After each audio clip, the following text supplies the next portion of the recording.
Buenos días con todos. El día de hoy vamos a comenzar las charlas. Soy el doctor Ángel Samanes Obeso, pediatra neonatólogo, actualmente laborando en el Instituto Nacional de Salud del Niño San Borja.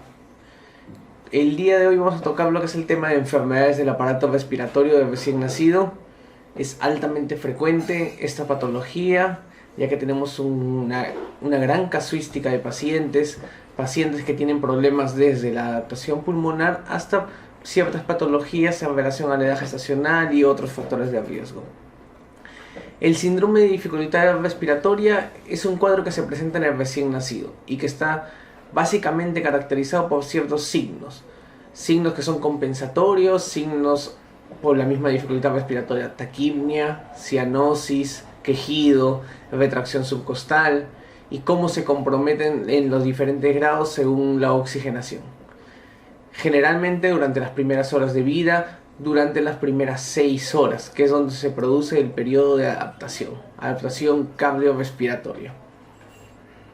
Dentro de las etiologías tenemos las que destacan ya de por sí: es la enfermedad de membrana hialina, patología claramente reconocida en el prematuro, bronconeumonía, aquel paciente con factores de riesgo infecciosos, el síndrome de aspiración meconial, aquel paciente ya post-término con un líquido amniótico meconial y todas las otras características que vamos a tocar, hipertensión pulmonar persistente, una mala adaptación vascular pulmonar durante el periodo de transición, ya sea primaria o secundaria a otras patologías como las antes mencionadas, hernia diafragmática congénita, una enfermedad estructural, anatómica, básicamente un defecto diafragmático que se produce durante el desarrollo de la etapa fetal y que va a llevar un cuadro ya de por sí con hipertensión pulmonar.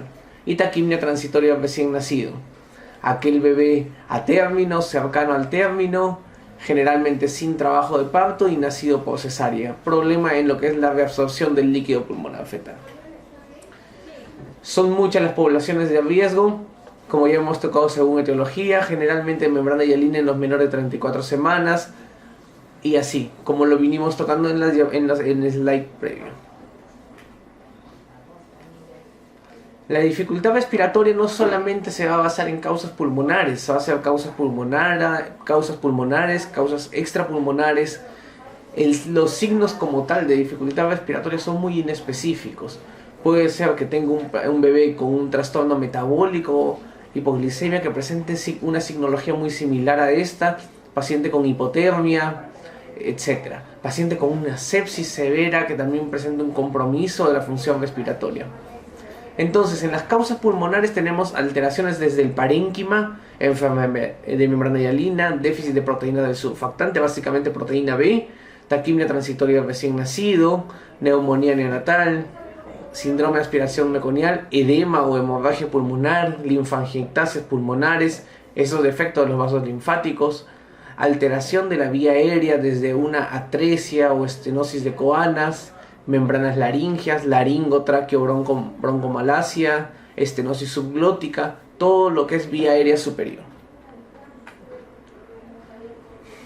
Dentro de las alteraciones del desarrollo que se van dando en la vida fetal tenemos lo que es la hipoplasia pulmonar secundaria hernia diafragmática, estas malformaciones pulmonares, enfisema lobar congénito, malformación adenomatoidea quística, estas displasias alveolo-capilares que son muy severas y que pueden llevar a la muerte, alteraciones mecánicas como anomalías en la caja torácica, síndromes de fuga aérea, neumotórax, neumomediastino, derrame pleural, quilotórax congénito o adquirido.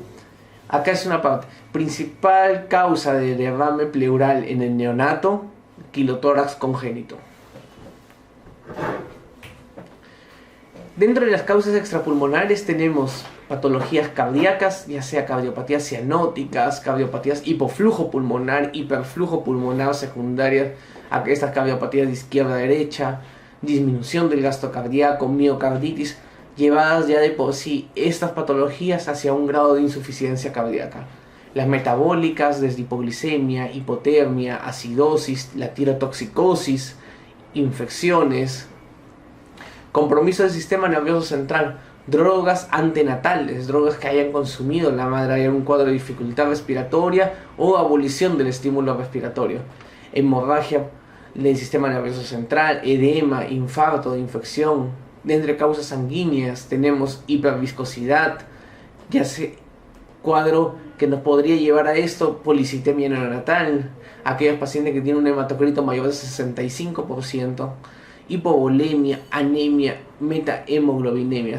Todas estas causas pueden llevar a un cuadro de dificultad respiratoria. ¿Y cómo es que nosotros valoramos en los neonatos la dificultad respiratoria? En base a escalas. Tenemos la escala de Silverman-Anderson y la escala de Dowles. Diferencias entre una y otra, los signos clínicos que estas van a usar. Pero para quién usar o para quién no, no hay ningún estudio validado. La escala de Silverman-Anderson es una de las que más se usa y generalmente se usa en pacientes pretérmino con enfermedad de membrana y Downes para los otros pacientes. Pero tienen mucha correlación. En la escala de Silverman-Anderson tenemos desde lo que es aleteo nasal, el quejido respiratorio, tiraje intercostal, retracción esternal, la disociación torácico-abdominal. Según gravedad le voy asignando un puntaje 0, 1 o 2. A mayor gravedad, mayor puntaje. Tenemos que una clasificación de 1 a 3 es un síndrome de dificultad respiratoria leve. Y de 4 a 6, dificultad respiratoria moderada. Este paciente ya requiere algo más de apoyo respiratorio que el que se estaba brindando. Y dificultad respiratoria severa cuando un puntaje es mayor de 7. Y en estos casos generalmente ya es apoyo de ventilación mecánica. Les dejo el cuadro, se nota muy claro para que así lo puedan leer y lo puedan aprender. La escala de Downes lo que varía es cómo está la frecuencia respiratoria, el pasaje murmullo vesicular, nuevamente quejido, color y tirajes. Igual, a mayor puntaje significa mayor gravedad, ¿no? Tenemos 0, 1, 2 y cada vez la suma de los números va siendo un mayor puntaje y la severidad correspondiente. Igual, de 1 a 3 dificultad respiratoria leve, de 4 a 6 dificultad respiratoria moderada, mayor de 7 dificultad respiratoria severa. Y eso también nos orienta a cuál va a ser nuestro manejo terapéutico y cuál va a ser la evolución que este paciente pueda tomar, que ya tengo que estar más alerta a qué es lo que yo deba usar. La primera patología frecuente, que es la taquimia transitoria del recién nacido, generalmente tiene un curso corto y un curso benigno. No dura más allá de 72 a 96 horas. Quiere decir 3 a 4 días, ¿no? No requieren mucho apoyo respiratorio. Son recién nacidos a término o cercanos al término. Característica que han nacido por un parto por cesárea sin trabajo de parto, ¿ya? O partos expulsivos, es un trabajo de parto precipitado. Esos trabajos de parto muy rápido que no va a dar tiempo para que se produzca la adaptación respiratoria previa al nacimiento. Generalmente diagnóstico de exclusión, tenemos que descartar neumonía neonatal, enfermedad de membrana hielina, alguna u otra cardiopatía. Es de características no infecciosas, básicamente por un problema de adaptación pulmonar que ocurre generalmente en el niño pretérmino, cercano al término o a término, y dificultad respiratoria precoz en las primeras 6 horas de vida. Esa es una gran característica, se presenta desde un inicio por una pobre reabsorción del líquido pulmonar fetal, y esto va a llevar un atrapamiento secundario de aire debido a que se va a encontrar todo este líquido también en la zona intersticial.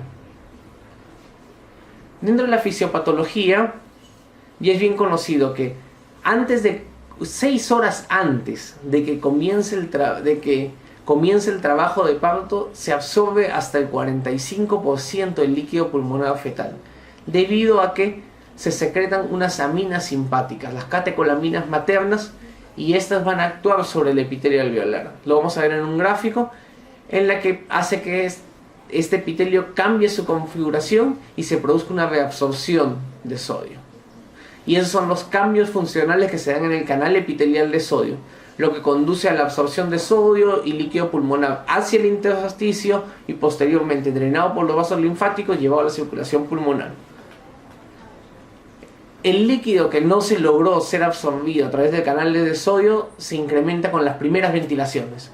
Esas primeras respiraciones que yo hago durante el nacimiento va a generar un aumento de la presión parcial de O2, va a inducir una vasodilatación capilar y va a permitir el paso de este líquido pulmonar fetal hacia el espacio vascular.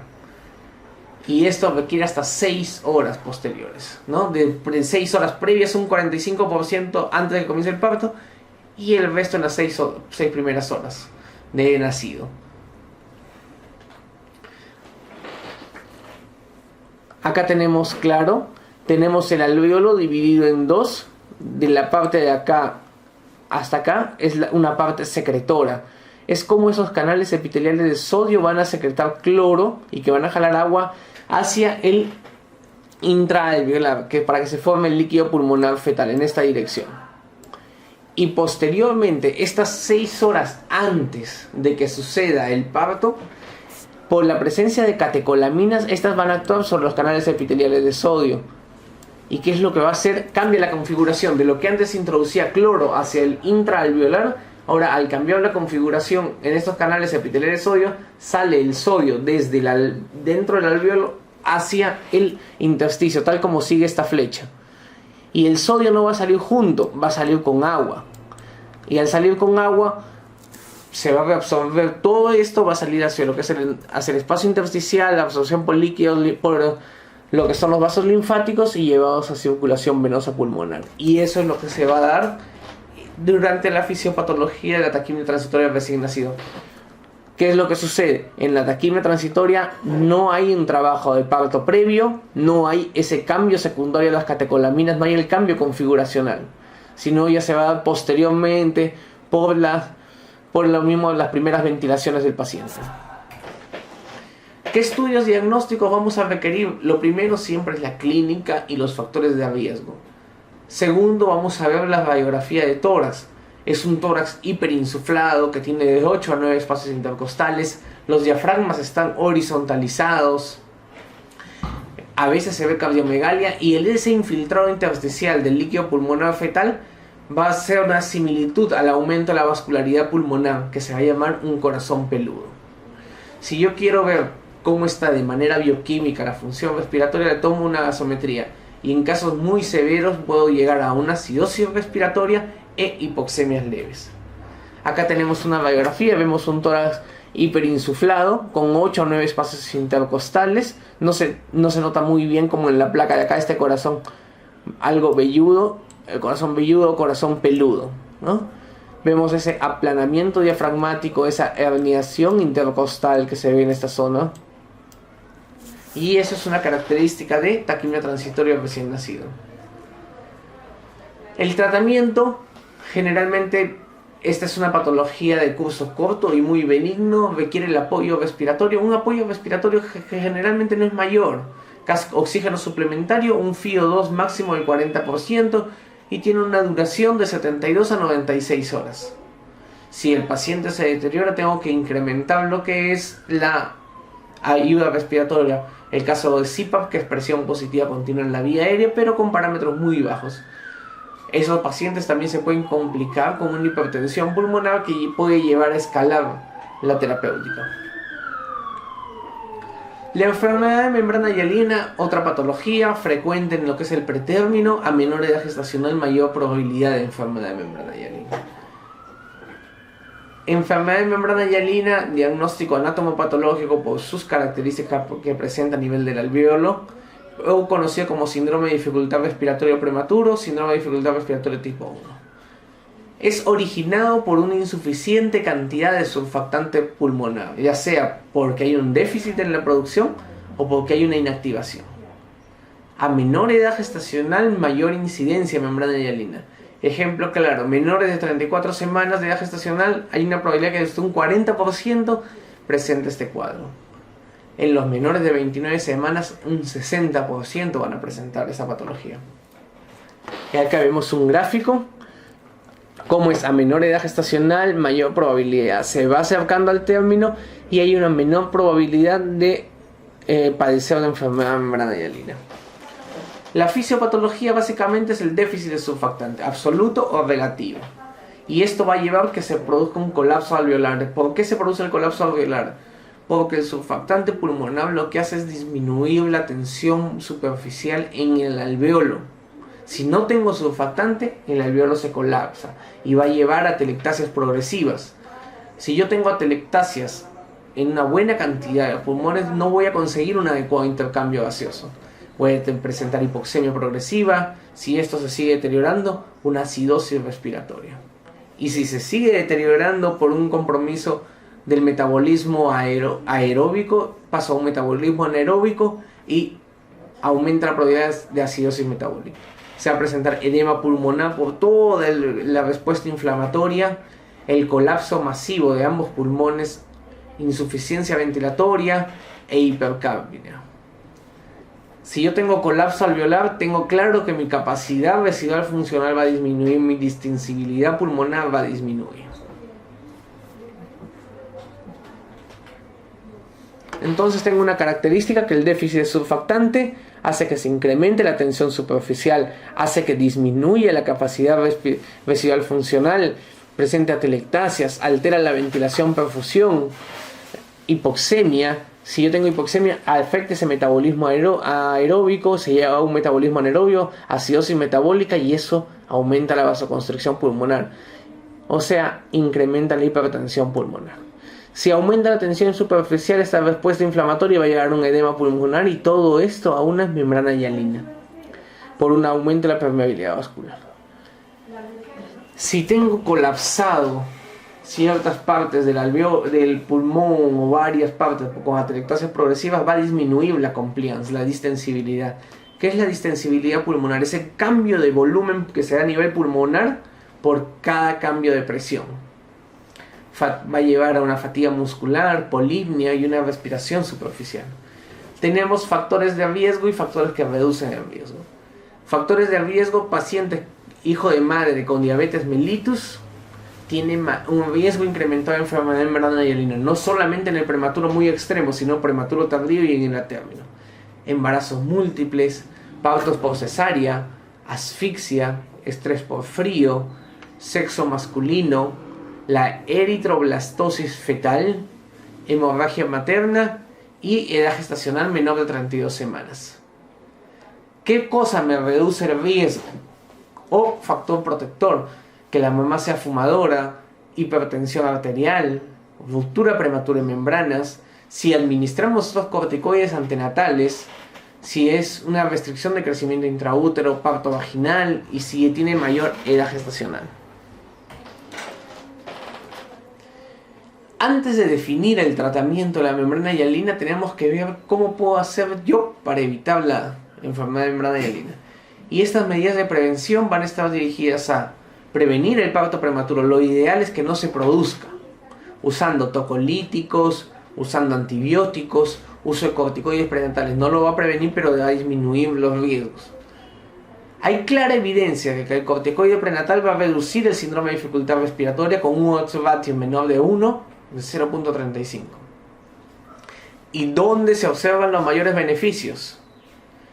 Si es que el parto ocurre después de administrado la última dosis de corticoide 48 horas después, algunos de 24 horas, y los 7 días posteriores.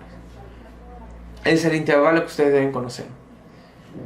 Y esta es una revisión de varios metaanálisis con un grado de recomendación.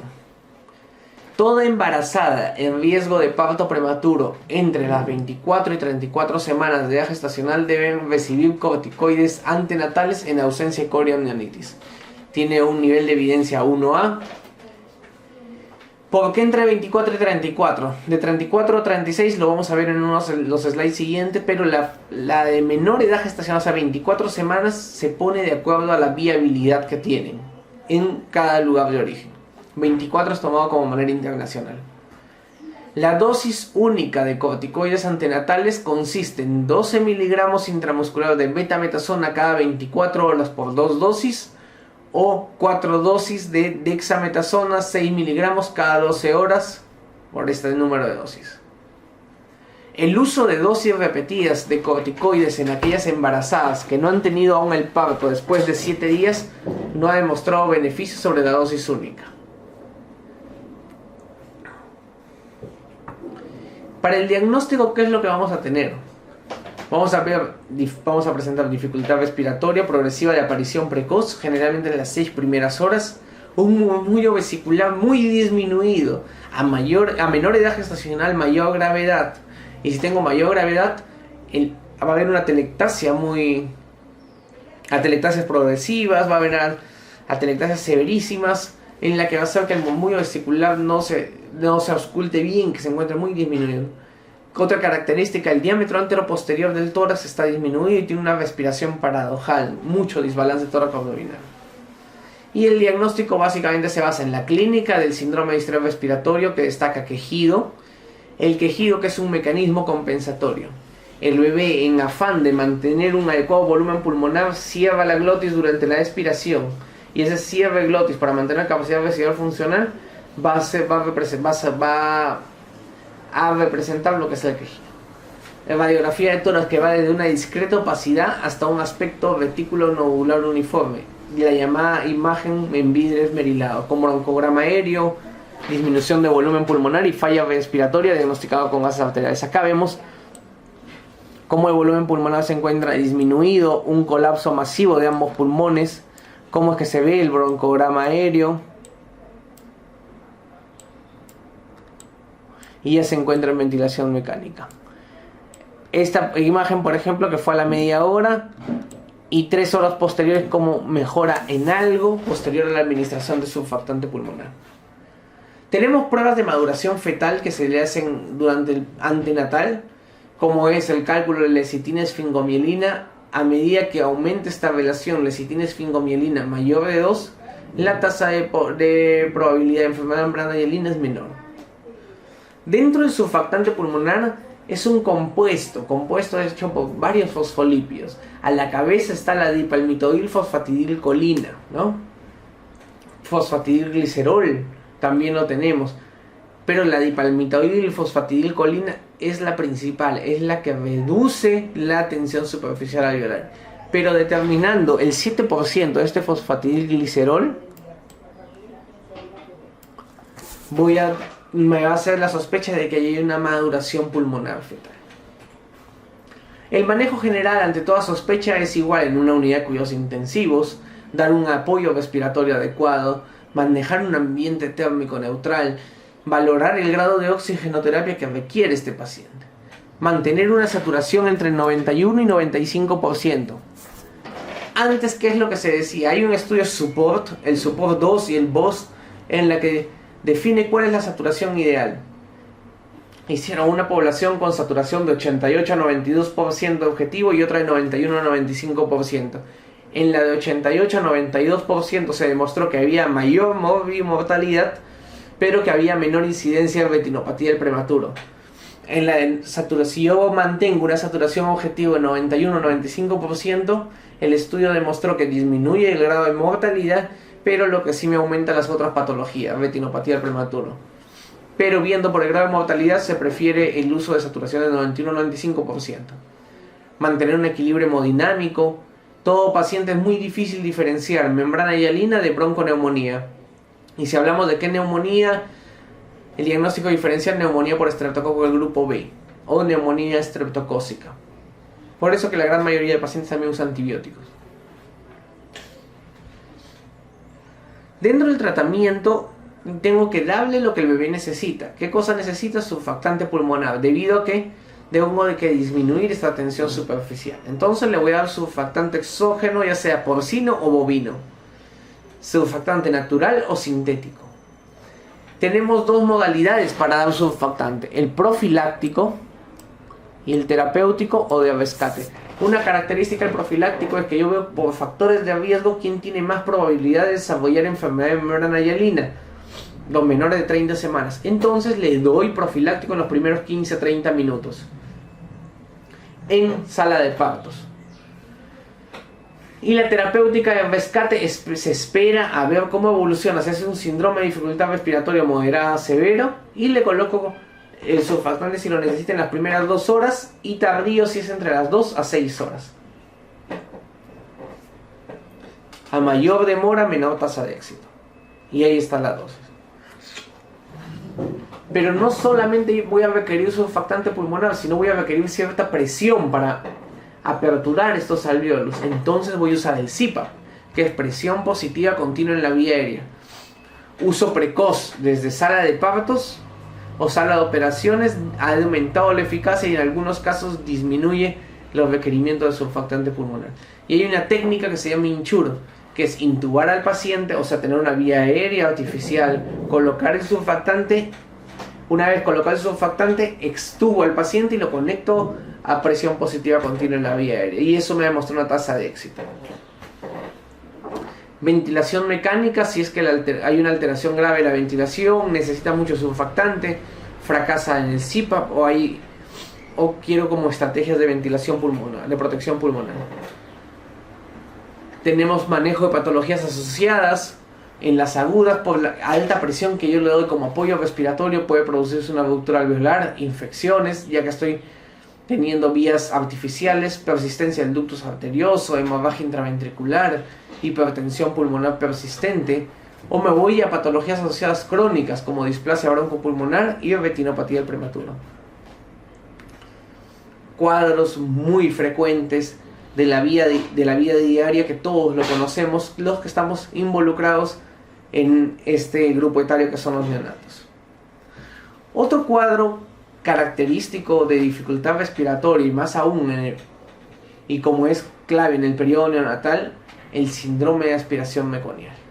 Síndrome de dificultad respiratoria que presenta el recién nacido con líquido amniótico teñido de meconio y que no se puede explicar por otra causa. Generalmente la explicación sería y una hipoxia del recién nacido. Es como es que este meconio va a afectar en el recién nacido, va a generar toda esta cascada fisiopatológica. Tenemos que promedio de un 10% de los recién nacidos con líquido amniótico meconial van a desarrollar aspiración meconial. Y un tercio de estos niños, casi un 30-35%, requiere que sea intubado y que esté en ventilación mecánica. ¿Ya? Y estas son estadísticas en Estados Unidos, las cuales han disminuido por una mejora en lo que es el manejo prenatal. Tenemos factores de riesgo, que en realidad es cualquier evento que cause hipoxia. Un recién nacido post-término, esos que tienen insuficiencia uteroplacentaria ya por pasado el tiempo de gestacional, meconio espeso, ya sea en cuerdas vocales también, patrones anormales de latidos cardíacos fetales que me va a indicar una probabilidad de hipoxia, Apgar bajo, mala adaptación, buscar la causa, sexo masculino, madre hipertensa o diabética, desprendimiento prematuro de placenta, una restricción en el crecimiento intraútero, prolapso de cordón, nulliparidad y consumo de drogas, tabaco, cocaína. Aquella patología que afecte la unión útero-placentaria. La expulsión fisiológica de meconio se va a dar en el post-término, secundario a un compromiso fetal que viene a ser la hipoxia. Va a llevar a que se expulse este meconio y que en la vía respiratoria genere diferentes cambios. En el menor de 37 semanas es muy poco probable que haya líquido amniótico teñido con meconio. Si yo tengo líquido amniótico meconial más un parto prematuro, lo primero que debo sospechar es una infección, Listeria monocytogenes. Diagnóstico diferencial. El meconio tiene una característica que aparece en el ilion fetal entre las 10 y 16 semanas de edad gestacional. Antes de las 34 semanas, muy poco probable que el feto elimine meconio. Por eso, esto a medida que aumenta la edad gestacional y refleja la maduración de la función intestinal, la eliminación de meconio. Si lo tengo en un pretérmino, es poco probable sospechar Listeria monocytogenes. El meconio es estéril y cuando se encuentra en los pulmones puede estimular que se liberen citoquinas y otras sustancias vasoactivas que va a incrementar la hipertensión pulmonar y que va a llevar a unas respuestas cardiovasculares. En aspirotio meconial, la función pulmonar va a mejorar cuando caen estas citoquinas proinflamatorias en las primeras 96 horas de vida. Se tiene que encontrar una respuesta en los primeros 4 días de vida. ¿Cómo se produce la aspiración? Por este reflejo de inhalación llamado gasping. Hay un reflejo de movimiento respiratorio fetal en situaciones de hipoxia que viene a ser la aspiración meconial. Se va a dar antes, durante y después del parto. No solamente va a generar este daño pulmonar, daño inflamatorio, que haya una mayor vasoreactividad pulmonar. Si yo tengo el meconio que me obstruye vías aéreas grandes o de manera completa, me va a llevar a atelectasias. Si me obstruye de manera incompleta, hace un fenómeno de válvula.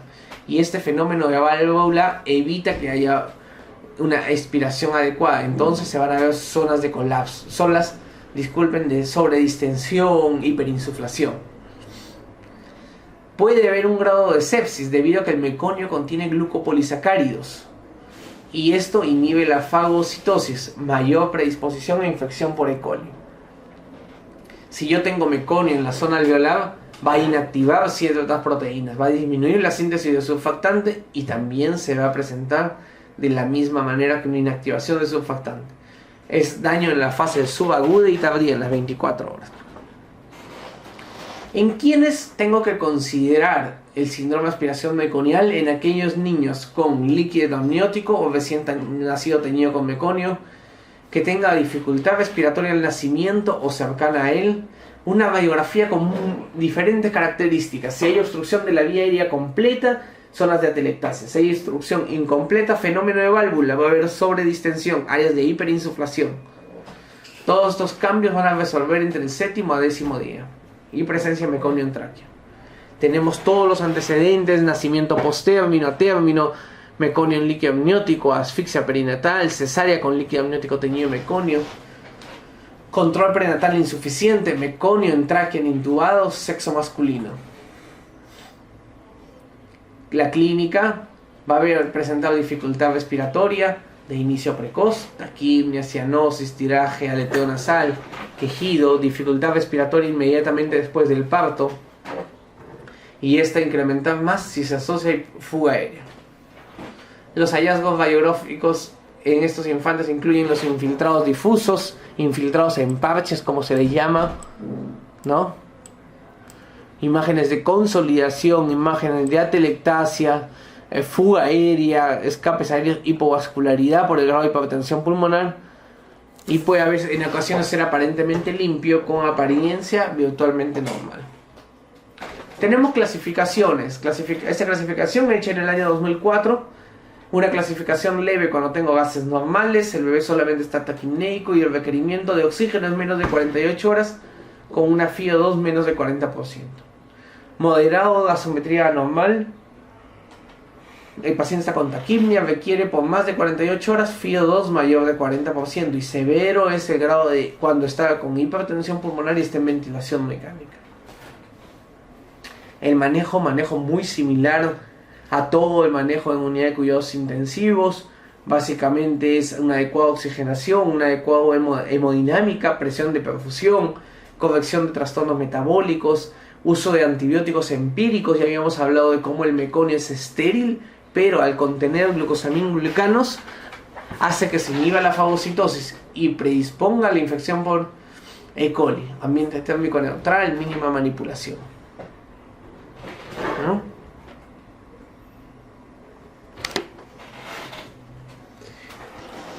Otro cuadro característico también es la neumonía neonatal, que es un cuadro pulmonar infeccioso, que es complicación, es secundario a una infección cognatal en las primeras 48 horas, o que se puede desarrollar como una infección nosocomial en los primeros 28 días, pero pasado generalmente las 48 a 72 horas. Y si es en el prematuro, hasta el alta del servicio de hematología. Las de inicio precoz son en las primeras 72 horas, tipo cognatal, lo trae desde el intraútero, y agentes como lo tocamos en el tema de sepsis, estreptococo de grupo B, E. coli, listeria monocitógenes.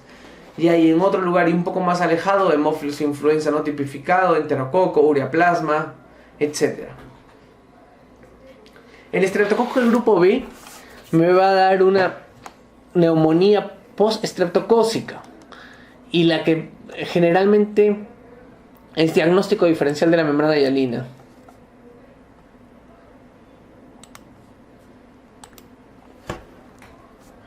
Tenemos que una madre que está siendo colonizada con estreptococo grupo B tiene la posibilidad de un 50% que no esté colonizado el bebé y un 50% que sí esté colonizado, y de los cuales el 98% de los colonizados están asintomáticos, y solamente el 2% me va a hacer cuadro clínico como sepsis, neumonía, meningitis. Las de inicio tardío van a aparecer posteriormente al tercer día, atribuibles a infecciones nosocomiales como Staphylococcus aureus y coagulasa negativo, gram negativos, hongos y otros. Acá van a destacar signos de sepsis y dificultad respiratoria, inestabilidad térmica, rechazo a la alimentación, decaimiento, hipo o hiperglicemia, signos de hipoperfusión, compromiso hemodinámico, entre otros. Este es el algoritmo para manejo de estreptococo grupo B en aquellas localidades donde se estudia si la madre es colonizada o no. En Perú no se estudia todos, ¿ya? ¿Y cuál es el fármaco para profilaxis intraparto? Ampicilina. La sospecha diagnóstica está en base a antecedentes clínicos de infección connatal, que la madre haya tenido fiebre, temperatura mayor a 38 grados, si ha tenido un hijo previo con estreptococo grupo B, o si ha tenido un hijo previo con enfermedad por listeria monocitógenes. Si la mamá tiene una ITU reciente, es un factor de riesgo. Antecedente materno de embarazo con dispositivo intrauterino, té de cobre, etc., puede asociarse a sepsis connatal y a bronconeumonía. ¿Y cómo se encuentran las pruebas de bienestar fetal? Alteradas. En el recién nacido, toda la clínica de dificultad respiratoria. Y para la infección intrahospitalaria tenemos características clínicas: que haya estado hospitalizado en una unidad de cuidados intensivos, que haya sido sometido a procedimientos postquirúrgicos multifuncionados, nutrición parenteral, ventilación mecánica. Aquellos que tienen cuadro séptico asociado, que están en ventilación mecánica, que se agrava la situación, paciente con tratamiento antibiótico prolongado o con mala respuesta a estos. Puede asociarse a bronconeumonía por hongos intrahospitalarios. Y por último vamos a tener todo lo que son síndromes de fuga aérea, las rupturas alveolares. Es cómo es que llego a acumular aire en el extraalveolar, que es un espacio netamente virtual, secundaria a una ruptura del alveolo. Se va a presentar de manera aislada o de manera combinada. Etiología: la espontánea o secundaria patología subyacente. En el prematuro generalmente se asocia a patología pulmonar.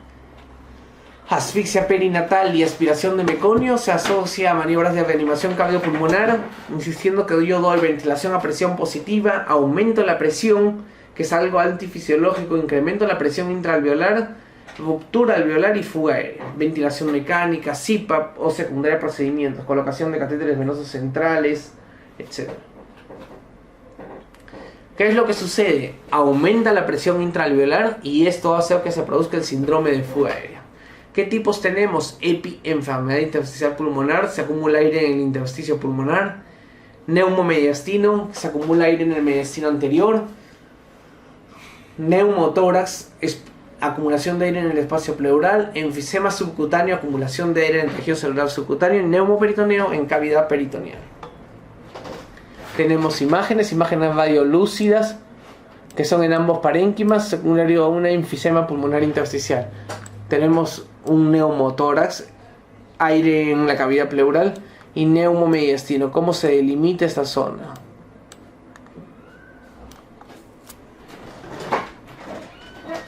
Bueno, eso es todo con el tema de dificultad respiratoria. Son los cuadros más frecuentes, muy importante saber, uno, cómo yo valoro, cómo clasifico a este paciente con dificultad respiratoria. Segundo, cuáles son mis patologías de dificultad respiratoria. ¿Qué patologías asociadas con ciertos factores de riesgo? Y de acuerdo a eso voy a orientarme. La terapéutica va a ser muy similar, qué es lo que van a necesitar o no, salvo membrana hialina, que ya es lo conversado, pero de eso se trata, ¿no? Clasificar, definir qué patología es y qué diagnósticos, qué estudios complementarios van a resultar apoyo al diagnóstico. Eso es todo, muchas gracias.